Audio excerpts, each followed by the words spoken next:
अस्सलाम वालेकुम, welcome to expert academy. Last time हमने क्रॉनलेस की प्रॉपर्टीज़ को डिस्कस किया था, जिसका लिंक आपको डिस्क्रिप्शन में मिल जाएगा। आज हम डिस्कवरी ऑफ न्यूट्रॉन को स्टडी करेंगे। Discovery of neutron.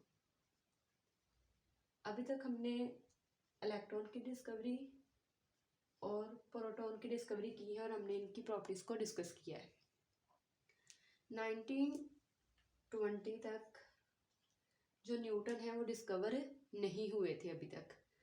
और हम जो एटम का मैस है, तब हमारे पास जस्ट ये दो चीज़ें थी, लेकिन अब हम इन पे एटम का मास मेजर नहीं कर सकते थे, क्योंकि 1920 में एक साइंटिस्ट थे जिनका नाम है रदरफोर्ड। उसने प्रिडिक्शन दी थी कि जो एटम का मैस है वो सिर्फ इलेक्ट्रॉन और प्रोटॉन की बेस पे मेजर नहीं किया जा सकता। उसने कहा था कि एटम के अंदर कोई चीज़ है जो मिसिंग है अभी तक। ओके, उसने असम्पशन दी थी। असम्पशन उसने क्या दी थी? उसने कहा था कि एटम के अंदर हिस्सा है जो मिसिंग है, जिसकी बेस पे हम एटम का जो मैस है उसको स्टडी कर सकते हैं। ओके, असम्पशन में उसने ये कहा था, और वो जो चीज़ है जो मिसिंग है, एक तो ये है कि उसके ऊपर कोई चार्ज नहीं है। सेकंड, उसने कहा जो पार्ट एटम में से मिस है उसका जो मैस है equal to the mass of proton. ये दो असम्पशन दी थी उसने तब 1920 में रदरफोर्ड ने, कि जो चीज़ मिस है जिसकी बेस पे हम एटम का मैस मेजर कर सकते हैं। जब हमने एटम का मैस मेजर करना होता है, एटॉमिक मैस, तो इसमें हम दो चीज़ों को प्लस करते हैं, प्रोटॉन को न्यूट्रॉन को। प्रोटॉन को तो हमने डिस्कवर कर लिया था, लेकिन न्यूट्रॉन को अभी तक हमने तब तक डिस्कवर नहीं किया था। इसके लिए रदरफोर्ड ने 1920 में प्रिडिक्शन दी थी कि एटम के अंदर कुछ मिस है। ठीक है, अब उसे ये नहीं पता था कि मिस क्या है, लेकिन उसने उसके बारे में दो बातें कही थी कि एक तो उसके ऊपर कोई चार्ज नहीं है, और जो mass of these particle is equal to the mass of proton है। ये हमने थोड़ी सी न्यूटन की हिस्ट्री को देखा है। डिस्कवरी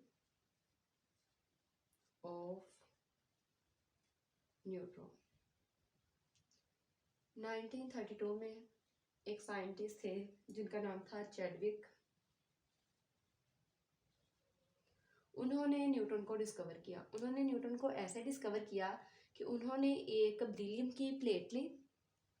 ओके, तो यहाँ पे हम नेक्स्ट देंगे डायग्राम की हेडिंग। उसने क्या किया? उसने एक बेरिलियम की प्लेट ली और उसके ऊपर अल्फा पार्टिकल्स को बम्बार्ड करवाया। अब यहाँ पे देखिए, ये बेरिलियम की प्लेट है, इसको हम BE से डिनोट करते हैं। जो इसका एटॉमिक मैस होता है वो होता है 9, और जो एटॉमिक नंबर होता है वो होता है 4। ओके, तो अब इसने ये जो बेरिलियम की प्लेट थी इसके ऊपर अल्फा पार्टिकल्स की बम्बार्ड करवाई, अल्फा पार्टिकल्स को इनके ऊपर गिराया। जो अल्फा पार्टिकल्स होते हैं वो रेडियो एक्टिव होते हैं, वो किसी भी रेडियो एक्टिव एलिमेंट से निकले हुए होते हैं। ठीक है, और उनको हम हीलियम न्यूक्लियाई कहते हैं, और वो पॉजिटिव होते हैं, उनके ऊपर जो चार्ज होता है वो +2 होता है। ये अल्फा पार्टिकल्स लिए उसने। इसने इनको जब बेरिलियम की प्लेट के ऊपर बम्बार्ड करवाया, ये देखें यहाँ पे ये अल्फा पार्टिकल्स है। ओके, तो देन क्या हुआ? कुछ पार्टिकल्स इस स्ट्राइक होने के बाद यहाँ पे जब रिलीज हुए, और इस चार्ज को डिटेक्ट करने के लिए डिटेक्टर रखा होता है, देन पता चलता है कि इनके ऊपर कौन सा चार्ज था। ओके, तो क्या हुआ? कुछ पार्टिकल्स रिलीज हुए, लेकिन बात ये थी कि जो पार्टिकल्स यहाँ से रिलीज हुए हैं उनके ऊपर कोई भी चार्ज नहीं था। और आपको पता है चार्ज को मेजर करने के लिए हमने लास्ट टाइम भी क्या यूज़ किया था, हमने एक इलेक्ट्रिकल फील्ड यहाँ पे अप्लाई की, एक पॉजिटिव प्लेट और एक negative plate.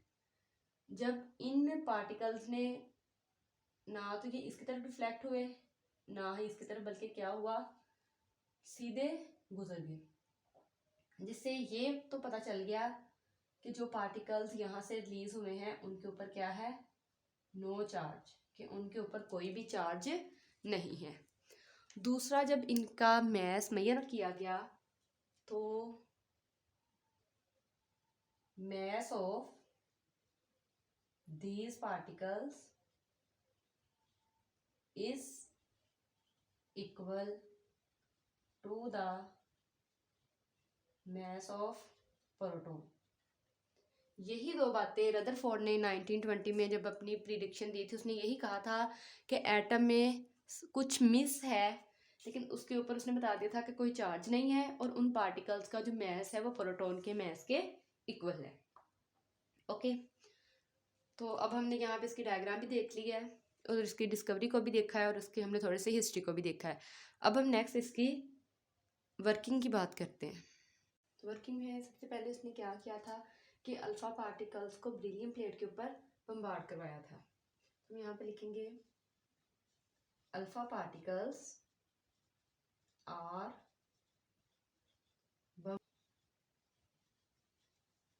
On beryllium plate.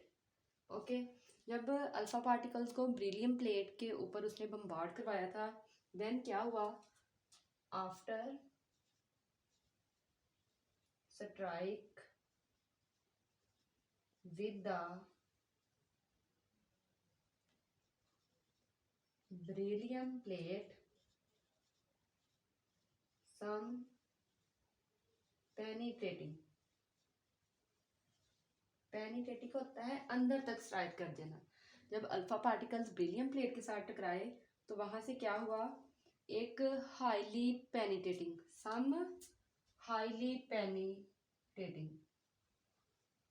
particles are released which is neutron, जिनको हमने न्यूटन का नाम दिया। ओके, तो इसका जो डिस्कवरी ऑफ न्यूटन है ये एज अ शॉर्ट क्वेश्चन आपसे पूछ रहा था, इसमें आपसे जस्ट उसकी डायग्राम भी पूछ सकते हैं। मोस्ट ये एमसीक्यूज के लिए होते हैं कि इसको डिस्कवर किसने किया था और इसके बारे में प्रिडिक्शन किसने दी थी। तो ये आपको क्लियर होना चाहिए कि रदरफोर्ड ने प्रिडिक्शन दी थी लेकिन इनको डिस्कवर चैडविक ने किया था। ओके, तो वर्किंग में जस्ट हमने यही काम किया था कि हमने अल्फा पार्टिकल्स की बेरिलियम प्लेट पे बम्बार्ड करवाई थी, जिसके नतीजे में क्या हुआ, सम हाईली पेनिट्रेटिंग पार्टिकल्स। ये जो पार्टिकल्स थे क्या थे, हाईली पेनिट्रेटिंग, तो रिलीज हुए, जिनको हमने न्यूटन का नाम दिया। अब यहाँ पे देखें, ये अल्फा पार्टिकल्स है हमारे पास। अल्फा पार्टिकल्स मैंने आपको बताया कि ये किसी भी रेडियो एक्टिव एलिमेंट से हम ले सकते हैं और इनको डिनोट करते हैं हम हीलियम, ये इसका एटॉमिक मास और ये इसका एटॉमिक नंबर। हीलियम के क्या होते हैं, न्यूक्लियाई होते हैं, हीलियम न्यूक्लियाई। ओके, तो अब हम यहाँ पे इसकी इक्वेशन देखते हैं। वर्किंग में ही आपने लिखनी है, मैं यहाँ पे लिख देती हूँ कि हीलियम के जो पार्टिकल्स हैं, जब हमने इसको क्या किया, बेरिलियम की प्लेट के ऊपर बम्बार्ड करवाया, उसके नतीजे में हमारे पास कार्बन बना। ओके, जिसका एटॉमिक नंबर क्या था, 6 और एटॉमिक मास क्या है, 12।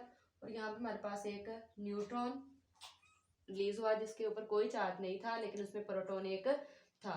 ओके, लेफ्ट हैंड पे भी उतनी ही चीजें बनी है हमारे पास जितनी हमारे पास राइट हैंड में थी। ओके, तो आपने ये वर्किंग में डायग्राम मस्ट है, ये आपसे शॉर्ट क्वेश्चन में पूछी जा सकती है कि जो इक्वेशन है डिस्कवरी ऑफ न्यूटन की उसको आप लिखें। न्यूटन की प्रॉपर्टीज को देखते हैं, ये भी as a short question most important question है, कोई सी दो पूछ लेते हैं। तो न्यूटन की पहली प्रॉपर्टी ये है, न्यूट्रॉन्स आर हाईली पेनिट्रेटिंग। कि न्यूटन क्या है, जो रेस थी पार्टिकल्स की हाईली पेनिट्रेटिंग थी। सेकंड हमने यहाँ से इसकी प्रॉपर्टीज क्या है कि इनके ऊपर कोई चार्ज नहीं था। इसका मीन ये क्या थी, इलेक्ट्रिकली न्यूट्रल मीन कि जब हमने इस पे इलेक्ट्रिकल फील्ड अप्लाई किया तो देन ये इन्होंने ना तो पॉजिटिव प्लेट की तरफ और ना ही नेगेटिव प्लेट की तरफ कोई डिफ्लेक्शन शो नहीं की, बल्कि ये स्ट्रेट गुजर गए।